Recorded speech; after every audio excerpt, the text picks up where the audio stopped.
Was there ancient Indian influence in Africa? So that is the question. Now, let me show you some images quickly. I'm going to share a screen.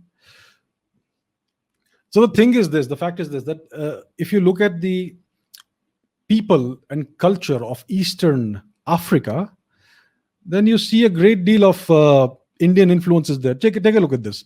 These are the natives, present day natives of Eastern Africa. It's either Somalia or Sudan.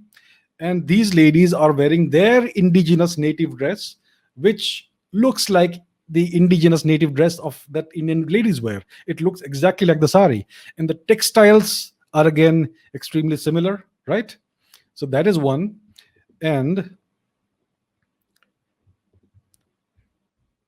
take a look at this. This is most likely Somalia or Sudan again. So these ladies are wearing their native dresses. First of all, we can't even tell whether they are Indian or African. They look just like Indians, right? And the dresses are very similar to the dresses that ladies wear in Gujarat, in Western India. So that is another example of how Indian culture, India has a definite influence in Eastern Africa. Right. So okay, let me go back to this. So that's the thing. So if you look at Africa today, Eastern Africa, starting from the Horn of Africa, Djibouti, Somalia, Sudan, Ethiopia, Eritrea, all the way down to Kenya and Tanzania, Zanzibar, etc., we will see unmistakable signs of Indian influence there. We know that Gujarati traders and traders from Kerala and southern parts of India have been traveling there for centuries. We know that Vasco da Gama was able to discover India because an Indian merchant guided him back all the way to India, to the port of Kozhikode.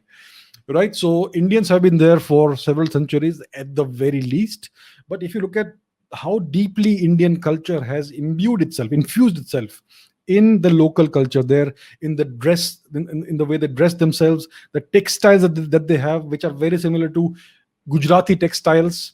And even if you look at their facial features, they look like Indians. So there is clearly intermingling, genetic intermingling, and very ancient genetic intermingling between the people of India and the people of Eastern Africa.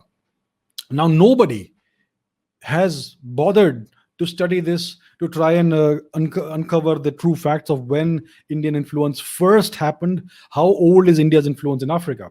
But there is something that there are certain telltale signs and certain clues that are unmistakable.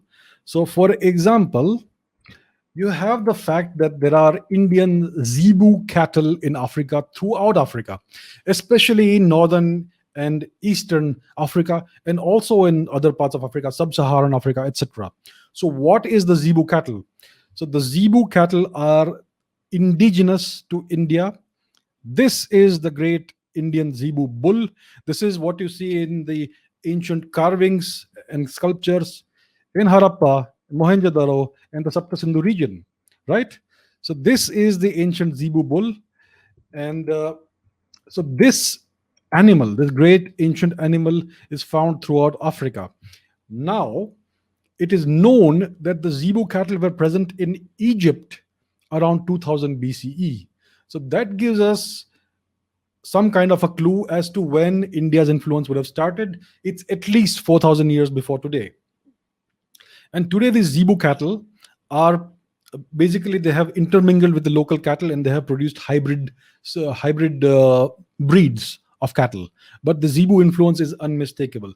Now, these cattle, they don't travel or migrate on their own.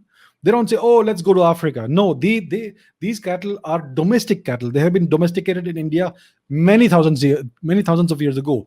Essentially, at the beginning of the Harappan phase, in the very dawn of the so-called Harappan phase of Indian civilization. So if they travel to another faraway place, it means that they have traveled with people. It means they traveled with Indian people who went all the way to these faraway lands. So the presence of zebu cattle 4,000 years ago in Egypt tells us that Indians have been present in Africa for at least 4,000 years. So that is the thing. There's been a great deal of Indian influence in Africa in all kinds of ways: genetic influence, cultural influence, the cattle that we see, textiles, clothing, cuisine, customs. It's a very deep and very ancient influence, and unfortunately, no historian has bothered to figure out or try to study or research how ancient this influence is and to what extent it spread, and what was the origin of this. When did India start interacting with the Africas? The fact is this: if Indians could reach Australia 5,000 years ago, well, Africa is much closer. It's much easier to reach. So it's not surprising, considering the fact that they reached Australia 5,000 years ago, it's not surprising that they have also penetrated all the way into Africa. So that's about Africa. It's a very interesting story. It's a very interesting piece of history that is currently mostly unknown to us. Lots of pieces of the jigsaw puzzle are missing, and many pieces are available. So how do we find out? One of the ways of finding out is to do a genetic study of the African cattle breeds, especially those that have Zebu ancestry. And that would tell us when was the introgression of Indian Zebu genes into African cattle. So that would give us a very clear marker as to when Zebu cattle first reached Africa, and that would give us a good handle about when Indian people first made their way into Africa. So it's a very interesting piece of history here that we need to be aware of, and our researchers need to investigate